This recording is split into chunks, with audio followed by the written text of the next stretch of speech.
The scream sliced through the night like glass shattering in my chest, and I froze at the top of the dark stairwell, heart racing to a beat I couldn't name. Rain hammered the roof while the hallway smelled of wet cedar and dread. Claire said, "Don't you dare walk away from me." Her voice low and jagged, a growl I'd never heard before. I whispered, "What did you do?" And the words felt heavier than the storm. Lightning flared, painting her silhouette against the living room window. My best friend turned stranger in a single breath. The phone on the table blinked red, a voicemail still playing. My secret recorded, her voice laughing as she shared it with someone else. My stomach twisted. That laugh had always been home, and now it sounded like a knife. Claire said, "It wasn't supposed to be you," her eyes sharp, almost glittering with something cruel. The betrayal tasted metallic, like pennies under my tongue, and I couldn't swallow it down. Rain leaked through a crack in the ceiling, drip after drip matching the pounding in my head. I thought of every night we'd sworn we were sisters, our whispered promises under summer stars, and each memory felt like a cruel joke. Claire stepped closer, the smell of her perfume, jasmine and smoke, clashing with the storm's cold air. I said, "We built everything on trust," my voice breaking, "and you lit the match." She didn't flinch, just tilted her head like a cat watching a dying bird. The house groaned in the wind, old wood, complaining as if the walls themselves wanted to warn me. I reached for the door, but she blocked me, her shadow taller, darker, like the storm had chosen her side. Thunder cracked, shaking the floorboards, and my heart answered with its Liwi own violent rhythm. Claire said, "You never saw me, not really." A confession and an accusation all at once. I wondered if the storm outside had crawled into her eyes, or if it had always been there waiting. The voicemail ended with a beep that sounded like a funeral bell for everything we were. The storm outside had slowed to a steady rhythm, but the silence between us felt louder than thunder. I could still taste the betrayal, sharp and metallic, every memory of our laughter now soaked in poison. Emma said, "Tell me it isn't true," though her voice cracked like glass, fragile under the weight of her own doubt. Claire stood near the window, rainwater dripping from her jacket, her lips curved into something too cold to be called a smile. The shadows painted us as enemies, though hours ago we were sisters, bonded by secrets and promises that now felt like a cruel joke. I thought of summers when we carved our names into tree bark, believing time itself would never split us apart. Now, even that memory was ash. Claire said, "You were blind, Emma. Blind to who I am, blind to what I needed," her voice almost tender, though her eyes gleamed with satisfaction. The air smelled of wet wood and smoke from the candle I had lit earlier, now trembling in its glass, flame bowing to the storm's breath. Every step I took toward her was a step away from the girl I once was, the one who believed friendship could outlast envy. I wanted to scream, to cry, but instead I whispered, "Why me?" as if the question alone could stitch back the torn fabric of my soul. Claire didn't answer, only turned her head slightly, watching me with the calm cruelty of someone who had already decided the ending. The voicemail replayed in my mind even though the phone had fallen silent, each cruel laugh echoing louder with every breath I took. Emma said, "You destroyed me for amusement," her words trembling yet sharp as broken glass. Claire's silence was heavier than any storm, her shoulders square, her gaze unwavering, daring me to keep bleeding. The room seemed smaller, the walls leaning inward, suffocating me with the truth I had tried to deny for too long. Every echo of laughter, every memory of midnight secrets by candlelight, now stood as evidence against her. Claire said, "I only gave the world what it wanted. Don't pretend you weren't afraid they'd see through you." The crack in her voice betrayed her mask, but the venom remained, coating each syllable like poisoned sugar. The rain outside softened, leaving only the ticking of the old wall clock, its steady beat mocking my fractured heart. I stepped closer, my hands trembling, my reflection shivering in the window's wet glass. Emma whispered, "You were the one person I trusted, and you turned trust into firewood." The storm's echo faded into an unsettling quiet, the kind that made every heartbeat sound like a scream. Claire's lips parted as if to explain, but the smirk returned, cruel and deliberate. Emma said, "You envied me all along," her voice flat, drained of tears she had already spilled in silence. The candle sputtered, wax pooling at its base, shadows lurching across the walls like restless goat. I remembered her hand in mine when we swore forever under the oak tree, and my chest ached at how easily she had let it rot. Claire said, "I wanted more than scraps, Emma. You held everything and didn't even see it." Her eyes burned with hunger, not love, the kind that could never be satisfied, the kind that devoured. The room carried the smell of rain-damp earth, windows fogging with our heavy breaths, and unspoken truths. Emma's body felt weightless, as if betrayal had hollowed her bones, leaving only fragments of the girl who once believed in forever. She whispered, "You've killed us both, Claire. Only one of us is still breathing." Thunder growled faintly in the distance, as if the storm itself lingered to hear the end. Emma said, "I thought we were unbreakable," her words trembling yet steady enough to cut through the silence. Claire shifted her weight, boots creaking against the wooden floor, every sound deliberate, sharp as a blade. The smell of dampness clung to the air, mixing with the faint sweetness of jasmine from her perfume, a reminder of nights that now felt poison. Emma felt the years crash over her, every secret, every laugh, every night of shared tears, all collapsing like a house built on sand. Claire said, "We were never unbreakable. You just refused to see the cracks." Her tone was cruelly calm, the voice of someone who had rehearsed this moment long before it came. The door loomed behind Emma, brass handle gleaming faintly in candlelight, a fragile promise of escape. Her hand hovered near it, trembling, as though choosing between survival and surrender. Emma whispered, "Then tonight, Claire, you've taught me what forever really means." The summer air was heavy with the smell of cut grass and melted ice cream as Claire and I sprawled across the porch steps, laughing at nothing at all. Emma said, "Remember when we swore we'd never let anyone break us apart?" The words were a promise wrapped in teenage hope.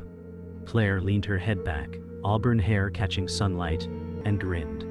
"Forever's too small a word for us."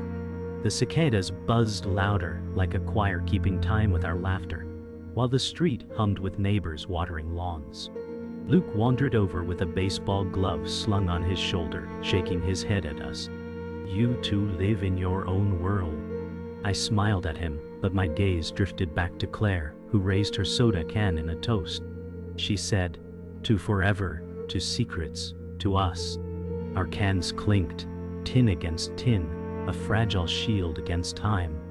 The moment etched itself into me like ink sinking into paper, permanent, indelible, perfect. Even then, I felt the world watching us, but I believed nothing could touch what we had. The sun dipped lower, painting the sky in strokes of amber, and Claire's laughter wrapped around me like a spell.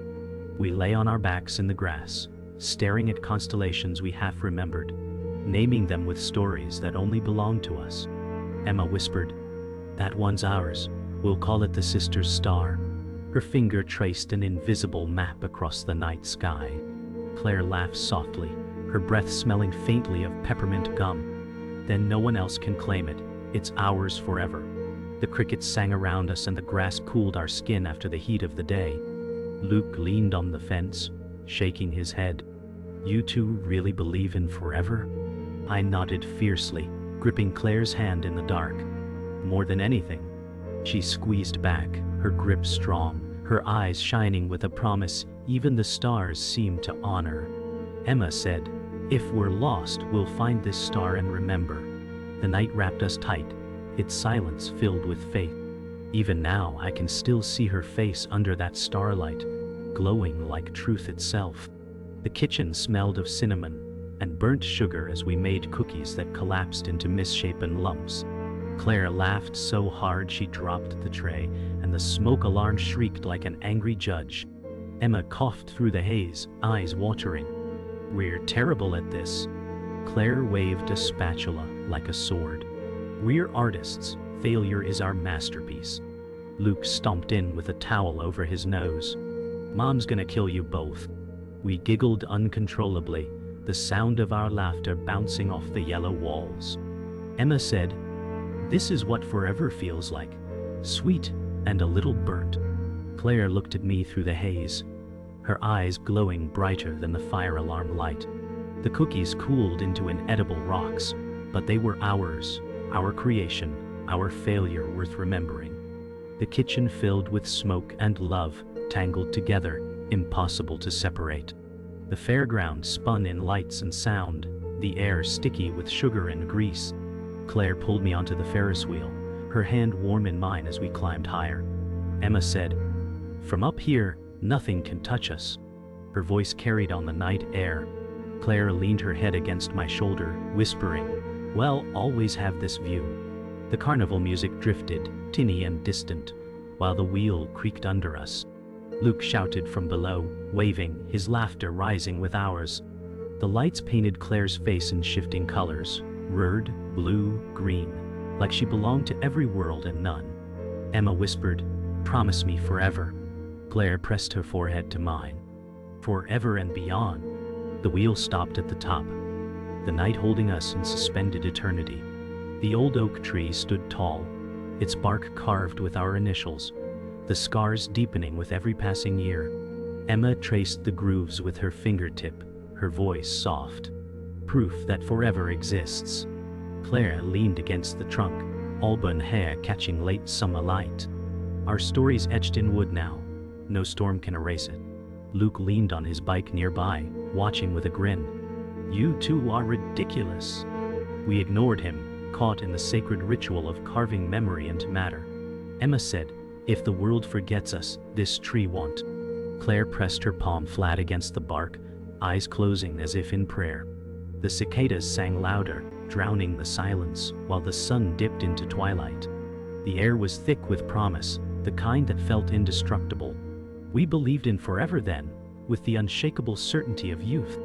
The first crack showed in the way Claire avoided my eyes when I spoke, her voice too sweet, too polished, as if hiding poison under sugar. Emma said, "Why don't you answer when I call?"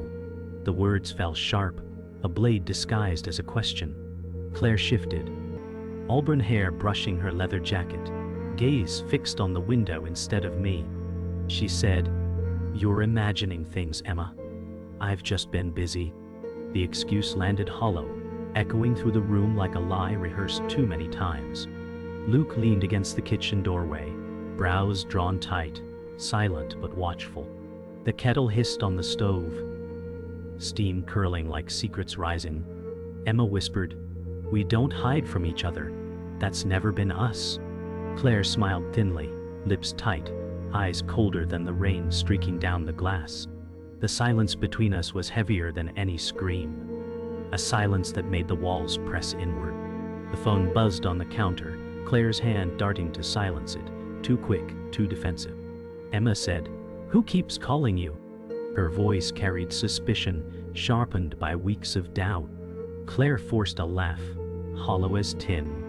"Wrong number, probably."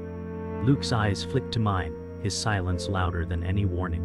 The rain outside hammered harder, drumming against the window like a clock running out of time. Emma whispered, "Your lies are louder than the storm." Claire bristled, jaw tight, fingers still curled around the phone like a weapon. The kettle clicked off, leaving only the sound of our breathing, uneven, broken. She said, "You don't own me, Emma. Stop acting like you do." The words slashed through the air, a wound she intended to leave open. The silence shattered when I found the message, her words to someone else, words meant to wound me by omission. Emma said, "This isn't nothing, Claire. This is betrayal." Her voice cracked like glass under strain. Claire's face hardened, but her eyes flickered with something, fear or guilt, I couldn't tell. She said, "You weren't supposed to see that." The confession hung in the air, sour, undeniable, turning the room into a cage. Luke stepped forward, his voice low. "She deserves the truth, Claire." Claire snapped, "Stay out of this!" Her tone lashed like lightning. Emma whispered, "The truth was ours, but you sold it." The walls seemed to bend with the weight of everything unsaid, every secret rotting in silence. Claire turned away, shoulders rigid, but the lie clung to her like smoke. The next fracture came in whispers overheard, Claire's voice dripping venom to someone unseen. Emma said, "Even my scars weren't safe from you." Her words carried the weight of broken trust. Claire turned, startled, then steadied herself with a cruel smile. She said, "You shouldn't have been listening." The audacity seared me, fire crawling up my throat, rage mingled with grief. Luke's hand clenched at his side, his knuckles pale in the dim light. The clock on the wall ticked louder, each second pounding like a warning. Emma whispered, "You turned my secrets into your currency." Claire shrugged, her eyes empty pools, reflecting only her own hunger. The storm outside raged, but inside, the storm had already broken us. The final crack was not thunder, but silence. Claire's refusal to deny, to explain, to fight for what we once had. Emma said, "You've killed us with your silence." Her voice carried grief sharpened into accusation. Claire's gaze was distant, unfocused, as if she'd already walked away. Luke stepped closer, voice low. "Emma, she's gone, even if she's still standing here." The room smelled of damp wood and endings, the storm easing into a cold drizzle. Emma whispered, "I see you now, Claire. I see everything I tried not to." Claire's lips parted, but no words came, only the emptiness of a friendship hollowed out. The clock struck midnight, the sound final, merciless, undeniable. Emma's tears burned hot against her skin, but her eyes never left Claire's. And in the silence, I knew forever had finally shattered. The truth landed like a blade, sharper than anything I had braced for, slicing through the fragile thread that had held us. Emma said, "You told him everything." Her voice was low, strangled, each word a wound reopening. Claire's expression was unreadable, a mask carved from stone, though her eyes flickered with something dark. She said, "He deserved to know, and maybe I wanted him to." The room tilted, my chest burning as if fire had been lit beneath my ribs. Luke's voice trembled, caught between anger and pity. "Emma, it's worse than you think." The storm outside roared, wind rattling the windows as if nature itself wanted to add its verdict. Emma whispered, "You stole my trust and fed it to the fire." Claire stepped closer, her smirk faint, but her silence screamed louder than denial. The floor creaked beneath her boots, and the space between us dissolved into open war. The betrayal felt alive in the air, a venom seeping into every corner of the room. Emma said, "All those nights, all those promises, you threw them into his hands like scraps." Claire laughed bitterly, the sound sharp enough to cut glass. She said, "You call it scraps, I call it survival." Luke's fists clenched, his silence weighed down by the gravity of the revelation. The walls groaned with the storm's weight, echoing the fracture of a friendship already splintered. Emma's throat tightened, her heart a drumbeat too fast to control. She whispered, "You weren't just my friend, Claire.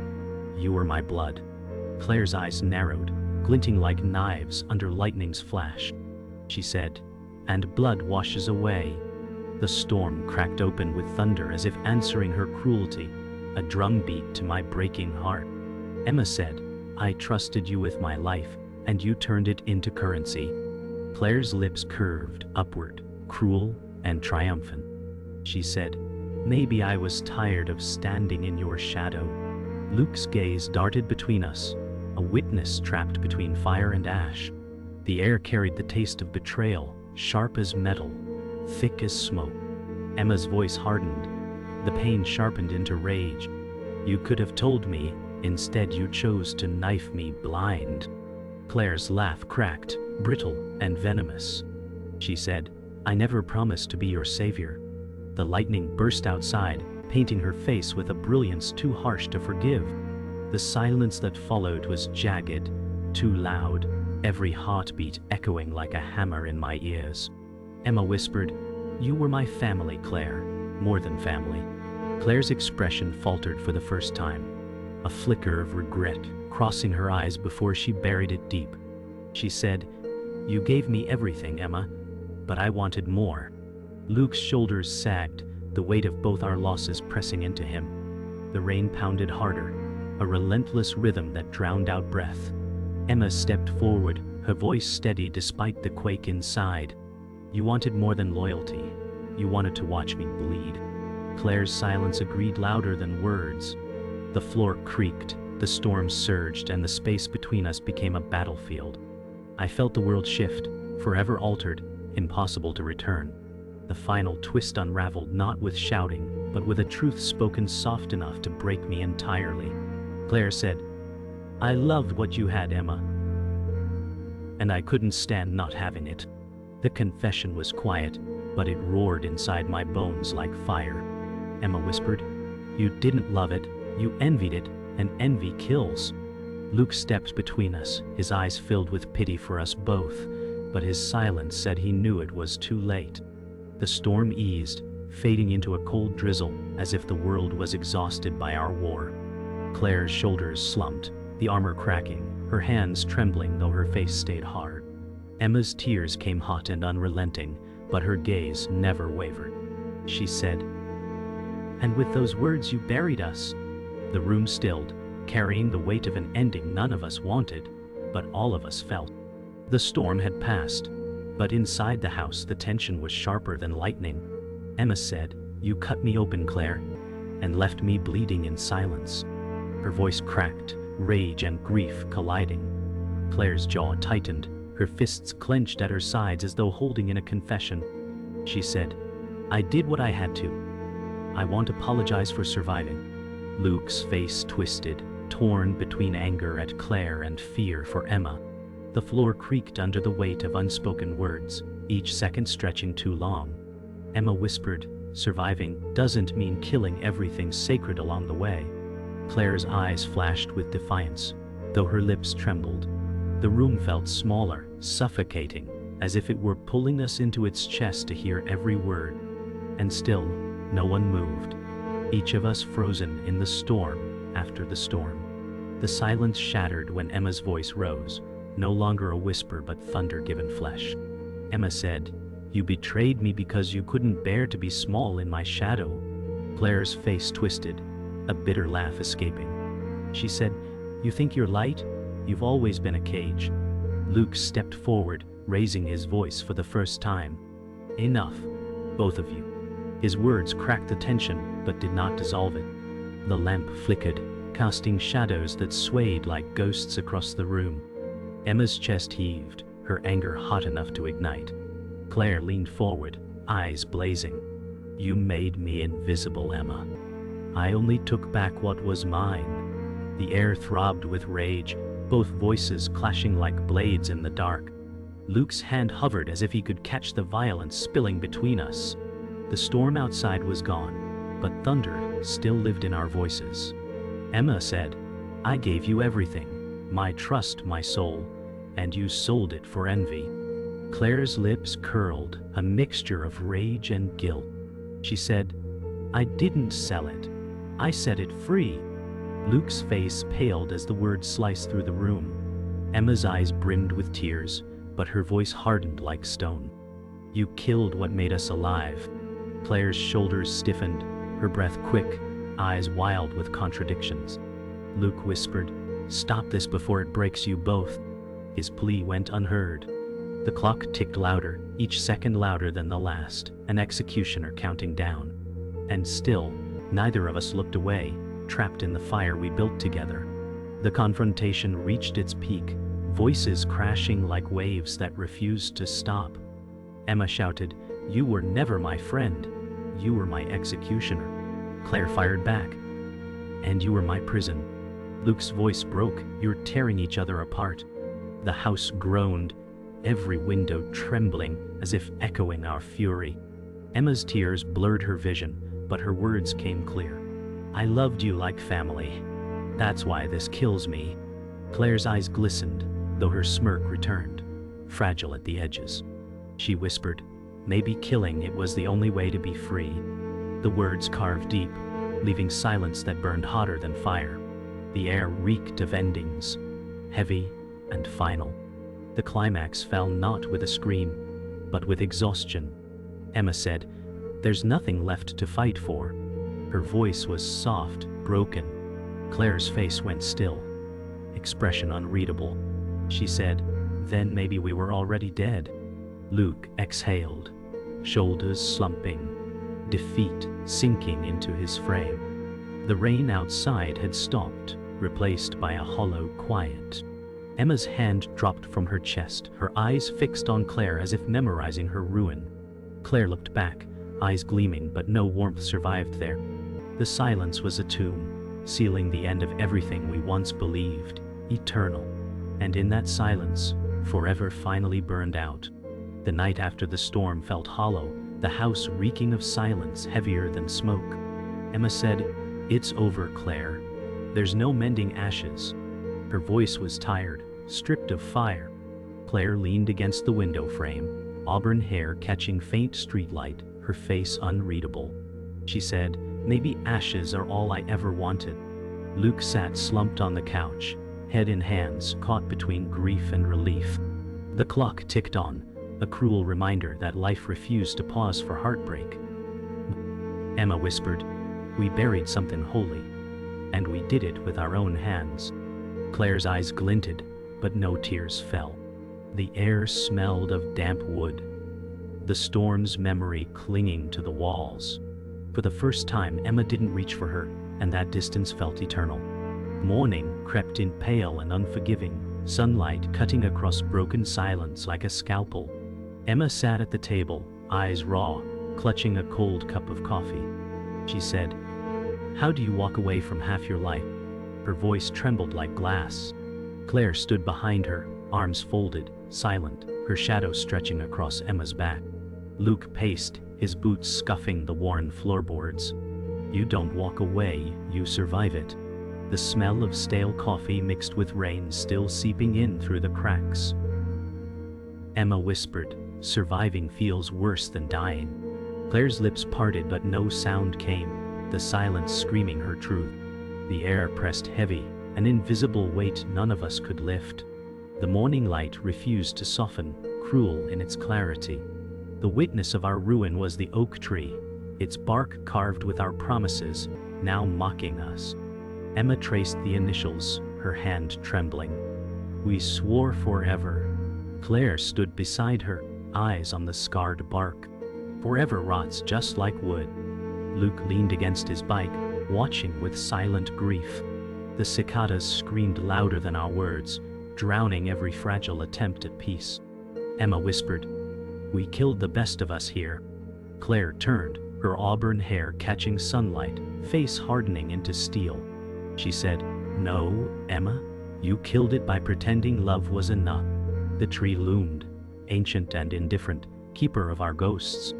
The ground smelled of damp earth, the air thick with endings. The fairground lay abandoned, rides still, lights dark, only echoes of laughter haunting the silence. Emma walked past the Ferris wheel, her steps dragging. This was ours once. Claire followed, eyes on the rusting metal. Nothing stays ours forever. Luke trailed behind, shoulders slumped, his presence heavy as witness. The air carried the stale scent of popcorn and rust, a graveyard for joy. Emma whispered, "You turned our forever into a lie." Claire said, "Maybe forever was the lie." The Ferris wheel loomed like a skeleton against the gray sky. Our reflections in broken glass booths looked like strangers. Every step felt like walking through the corpse of a dream. The night closed on us at the bridge, water below reflecting shards of broken moonlight. Emma leaned against the railing, eyes hollow. "We can't go back." Claire stood opposite, arms folded, silence heavier than denial. She finally said, "We never go back. We burn and we move on." Luke lingered a few steps away, his face shadowed, unwilling to interrupt. The wind smelled of river and rust, sharp and bitter. Emma whispered, "Then this is the funeral, isn't it?" Claire's eyes flickered, a glint of something human before she turned away. The water churned, restless, mirroring the fracture in our bones. The night swallowed our words, keeping them as secrets no one else would hear. The air outside felt colder than it should, as if the night itself carried the weight of our shattered bond. Emma said, "This silence between us is louder than every storm." Her voice trembled, steady enough to wound. Claire leaned against the railing, her auburn hair stirring in the wind, expression sharp yet hollow. She said, "Silence is all that's left." Her words drifted like smoke, fading before they burned. Luke's breath clouded in the cold, his shoulders heavy with the burden of being witness to an ending. The river below churned, restless, mirroring the fracture carved deep in us. Emma whispered, "Forever died here, and we killed it with our own hands." Claire's lips curved faintly, but it was not a smile, it was a scar. The night swallowed everything, keeping our confessions locked in its chest. The stars glimmered faintly, distant and indifferent. The oak tree stood in silence, its scars deep and unhealed, the carved initials mocking us. Emma ran her hand across the bark. "This tree remembers better than we do." Her voice was low, bitter. Claire stood a few steps back, eyes unreadable, arms crossed. She said, "It remembers lies carved as promises." Luke's hand brushed the bike's handlebar, his face drawn tight with sorrow. The cicadas sang, unbothered, drowning in their endless chorus. Emma whispered, "We buried everything here. The tree just held the funeral." Claire's face turned away, but her jaw clenched with words unsaid. The wind stirred leaves, carrying ghosts of laughter long dead. The sunlight fractured through branches, cutting the scene into light and shadow. The kitchen smelled of cold coffee and endings, every surface heavy with what had been said. Emma sat at the table, staring into a cracked mug. "This house feels like a tomb now." Claire leaned on the counter, eyes fixed on the floor, her silence louder than her words. She said finally, "Maybe it always was." Luke stood near the window, arms crossed, watching the rain return in light taps against the glass. Emma's hand shook as she set the mug down. "You didn't just betray me, Claire. You betrayed every version of us that could have lived." Claire's lips parted, then closed again, her breath shaky. The clock ticked on, heartless, dragging time forward. The candle on the counter burned low, wax spilling like tears. And in that silence, the house mourned with us. The abandoned fairground echoed with silence, its ride skeletal under the gray sky. Emma walked slowly past the Ferris wheel, eyes hollow. "This place is a graveyard now." Claire followed at a distance, her boots crunching against gravel. She said, "It was never more than painted lights." Luke's footsteps dragged, his presence heavy, unwilling yet unable to leave. The rusted metal groaned faintly as the wind shifted. Emma whispered, "We made this holy. You made it hollow." Claire's face tightened, her jaw trembling with unspoken truths. The cotton candy stand stood rotting, its faded colors mocking joy. The silence of the fairground wrapped around us like a shroud. The final blow came not as a scream, but as a whisper under the dying streetlight. Emma said, "You didn't just betray me. You betrayed every version of us we could have been." Claire froze, her breath catching, though her eyes stayed defiant. Luke stood apart, his face shadowed, unable to bear witness anymore. The street was empty, the night air biting cold, the silence eternal. Emma's tears glistened under the weak light, but her voice held steel. She whispered, "This scar is forever." Claire's lips trembled, yet no answer came. The moment sealed itself like stone, irreversible. And then, silence claimed us all,